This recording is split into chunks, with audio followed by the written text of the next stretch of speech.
Hello, everybody. We are Makoto Abe. Mike Lane.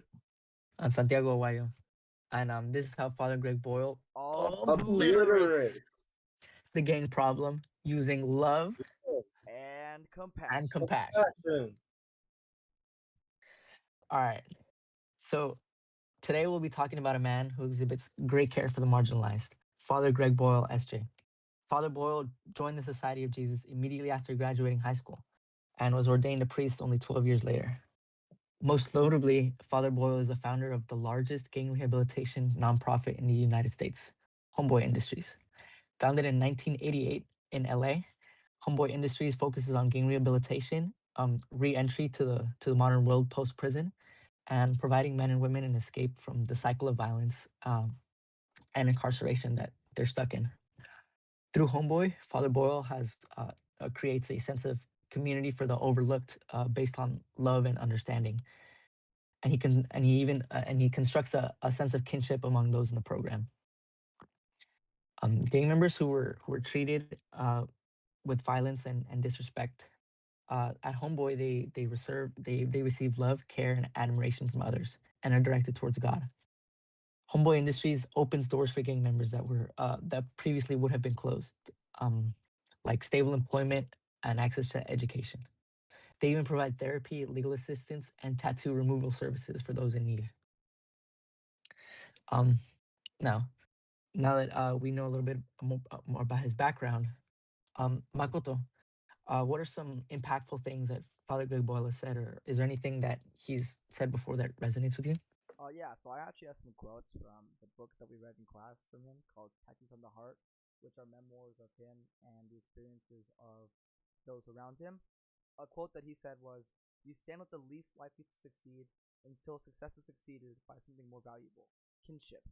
You stand with the belligerent, the surly, and the badly behaved until bad behavior is recognized for the language it is.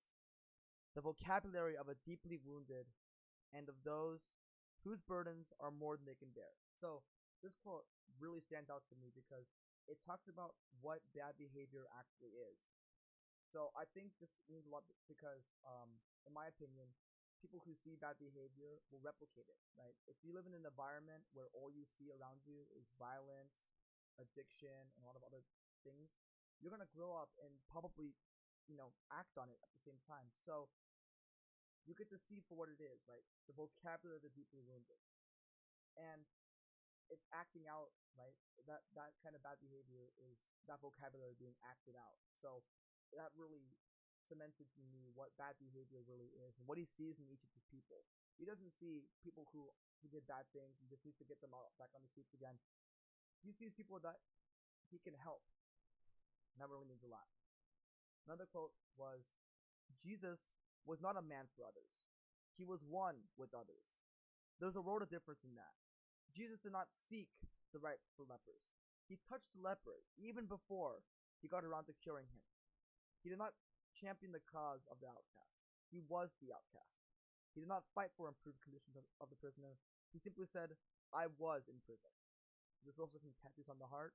And this quote really stands up to me because as development students, we are told to, be men for and with others.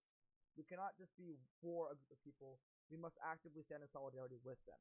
So, with that in mind, I'd like to move on to the inherent causes and the social sins that created Homeboy Industries to begin with.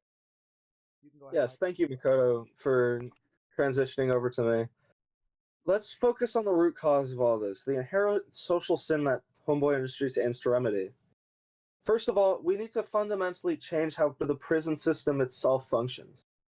As it currently exists, it is designed to be deeply degrading rather than rehabilitative. Many prisons provide poor quality food, overcrowded living conditions, and limited access to education and/or mental care. On top of that, abusive or neglectful treatment by guards often goes unpunished, creating an environment where inmates are stripped of dignity instead of being prepared to re-enter society. Rather than correcting harmful behavior, this system often reinforces anger, trauma, and distrust, making it far more difficult for incarcerated individuals to change. Beyond incarceration, there's a serious problem with what happens after people are released. Finding employment is one of the most important factors in preventing reoffending, yet most employers automatically reject anyone with a criminal record, often without hearing their story or considering how long ago the offense occurred. Even individuals who have completed their sentences, pursued education, and demonstrated genuine rehabilitation are frequently denied opportunities. This lack of access to stable employment pushes many former inmates into poverty and depression, conditions that make survival without illegal activity extremely difficult. As a result, people are forced back into crime not because they want to reoffend, but because the system leaves them with few realistic alternatives. This creates a self-perpetuating cycle in which individuals are punished repeatedly instead of supporting and rebuilding their lives. Okay. If the So goal of the justice system is to reduce crime and improve public safety, then reforming prisons and removing barriers to reentry must be a priority. sorry, I nearly cut you off there. So I'm hearing a lot about Homeboy Industries and the good it does. Is it plausible that Homeboy Industries can do all of this, or is there more that must be done? No, of course not. We need more organizations that can help. It is not plausible at all that Homeboy Industries is the only organization that can help. But the work that Homeboy Industries already does connects closely to Catholic social teaching, particularly the principle of solidarity. Homeboy Industries demonstrates solidarity by standing with individuals who are often rejected by society, especially former gang members and those with criminal records. Under the leadership of Father Greg Boyle, the organization accepts participants regardless of their past crimes, as long as they are committed to personal change. By refusing to define people by their mistakes, Homeboy Industries affirms their human dignity and promotes genuine rehabilitation. Thank you, Mike. That's a very insightful connection. But are there any other like Catholic social teachings that Homeboy Industries like exhibits? Yes, there is in fact another one. Another key principle of CST reflected in this work is the preferential option for the poor and vulnerable. Homeboy Industries provides job training, stable employment, and support to individuals who are frequently excluded from economic opportunities. In a system that often neglects formerly incarcerated people, these programs help participants stay off the streets and out of prison. By empowering individuals to rebuild their lives, Homeboy Industries enables them to contribute positively to their communities and break the cycle of incarceration. Thanks for answering my question, Mike. However, I'd like to direct our attention at a question from Makoto. Makoto, do you have any ideas on like how we as Bellarmine students can help like remedy these issues? Yeah, thank you for asking me a question. As much as I'd love for Belmont students to create another Homeboy Industries, I don't really think it's plausible. But as Bellarmine students, as students who are men who stand, who are for and with other men, it is our job to serve other people, right? So I think for many people it's going to be really difficult for them to first of all work with an organization or form an organization, which is why I think it's plausible that we just simply talk about the issue at hand. By talking about it, we are spreading the word and trying to stigmatize the idea about ex-convicts and gang members as dangerous people. Rather, we can really change the opinion of many people to say that these people need help.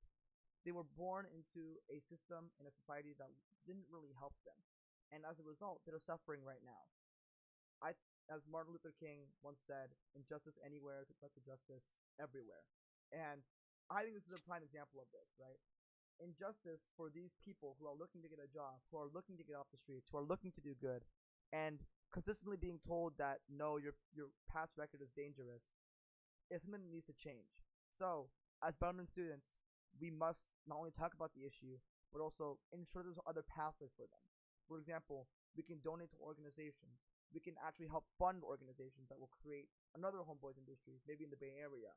And we can also push for legislation that'll stop the source at basically stop it at its source, which is to prevent gangs from even starting or beginning. So, with that, I'd like to end our podcast, and we can say that officially, Father Greg Boyle has obliterated the gang issue with love and compassion. Father Greg Boyle. Father Greg Boyle. Father Greg Boyle. Father Father Greg Greg Boyle. Boyle.